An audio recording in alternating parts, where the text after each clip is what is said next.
When I visited every comic shop in Georgia, I let everyone know ahead of time when I was coming and what I would be doing. Some shops chose to ignore me entirely, which isn't necessarily a bad thing, but other shops were definitely more excited about me coming and prepared more and were more engaged. Today we'll be taking another look at one of those shops because they moved into a bigger space and they continue to impress me. I am of course referring to Sentinel Comics, which is owned and operated by my new friend, Hunter. When I originally filmed Sentinel Comics, it was taking up a small corner in an antique mall, but despite its size, it received a very high score of 27 out of 30 points, and Hunter has been eager to outdo himself. So last week I went back to film the brand new space and give y'all an update on one of my favorite shops in the state. Right away, I love these window decals, or whatever they're called. As a huge X-Men fan, it's nice to see that the shop has its priorities straight. As we go inside, you can see that this is much more space and it's very open and inviting. I know the pan is a little blurry. Blame iPhone, my new 16 is worse at taking video than my 8 was. The new issue section has grown significantly since my first visit, with over 100 titles on the rack now.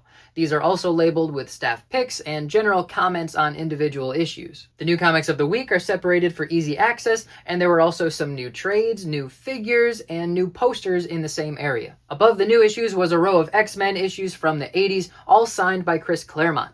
These issues are not for sale, just for display, and I am incredibly jealous. I have yet to meet Claremont myself, but I'll fix that soon. And below those issues are some recent commissions of Magic, including this Greg Land commission of her quote-unquote new costume, according to Land. Then next to the new issue section is the wall of graphic novels, which has filled in since my first visit.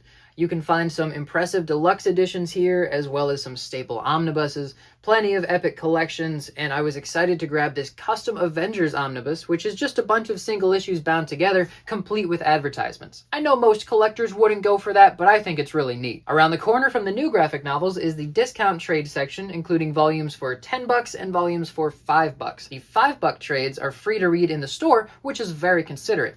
You can definitely find some good stuff in this section, and I always leave with a couple volumes like this hardcover Asterix. Also in this section you can find some assorted toys and action figures, including this box that I pillaged on my first visit. Across from the discount trade wall is the wall of discount single issues, which are all $2 each. This is over 10,000 alphabetized issues separated by Marvel, DC, and Indie. Though these issues aren't bagged and boarded, the selection and the organization is good enough that it's worth the extra buck, since most discount bins you find in comic shops are dollar bins. Comics end up here if they're at all beat up, even so much as multiple spine ticks, so there's definitely great back issues for a good deal in there. The best part is that kids get to take home 2 free comics from this section per day, and Hunter said he has a good number of kids who drop by every day just to get their free comics. And as much as that makes my money brain nervous, I love that he's able to promote children's literacy like that. Comics are what got me into reading at a young age, and I've already got a whole stack of comics that are going to go straight into my classroom next year because showing kids the excitement of reading is very important to me. So I love seeing that this shop is a place where kids can be excited about reading. Next to the discount issues is a supply section with a detailed pricing list,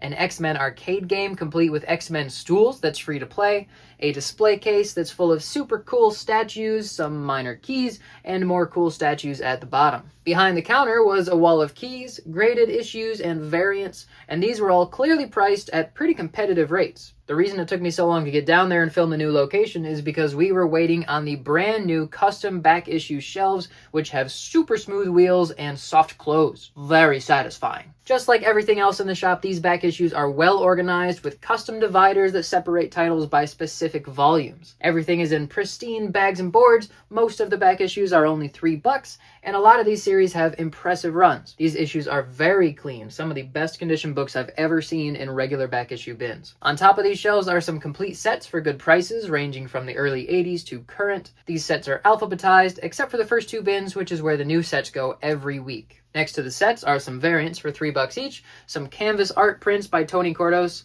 and a whole lot of slabs, which isn't just a bunch of modern variants. I have no interest in graded modern variants. I don't understand that part of the fandom. Aside from all these essential aspects of a comic shop, the decor in here is fabulous. There are more chairs for sitting and hanging out than in any other comic shop I've seen, including this sitting area complete with a coffee table and comic-themed coffee table books. Of course, we can't forget the giant mascot and the new neon sign. There are prints by local artists on the wall over here, and there's a book full of prints over here with lots of high-quality stuff.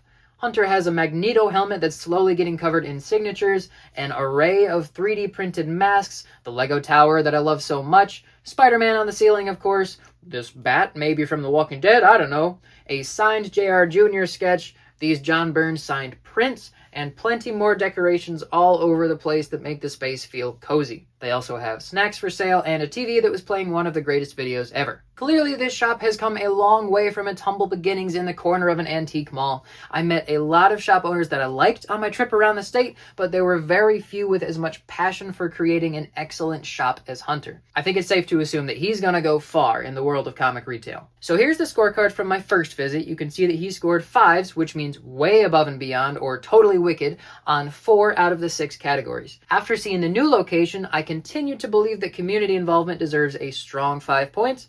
Back issues and a wow factor still both deserve 5 points, and organization is still easily 5 points. I think that considering the discount trade section, the $2 issues that are sorted and better than most discount bins, and the 2 free comics per day for kids, I can confidently bump bargain section up to 5 points. The new issue section has grown quite a bit, and a lot of the issues have info tags, so I will award 1 additional point for new issues. The reason it's not a 5-point total is because, yes, they did have IDW and Boom and a little bit of Dynamite issues there, but I have seen more extensive indie sections. And the info tags are great, a step above plenty of other shops for sure, but I do like to see a couple quick synopses and summaries, that kind of thing. I'm sure Hunter will be disappointed that I'm only giving the shop 29 out of 30 points, but a 30 out of 30 comic shop should be practically impossible. And the work and the thought that Hunter and his team have put into this shop is truly exemplary. It is really something to be proud of. So, there are a couple other shops that have reached out to me about shooting their new space, and I think one shop popped up either while I was filming or right after I finished filming, so there might be a few more of these videos. If you want me to come back to your shop, all you have to do is message me on Instagram or something. Coming soon, we'll be having my first ever in-person interview of a comic creator, my annual bookshelf tour, more segments of my entire comic collection here and there, and soon I'll begin planning for every comic shop in, who knows, maybe Tennessee, maybe Massachusetts? Where do you think I should go? So until next time, keep supporting your local comic shop,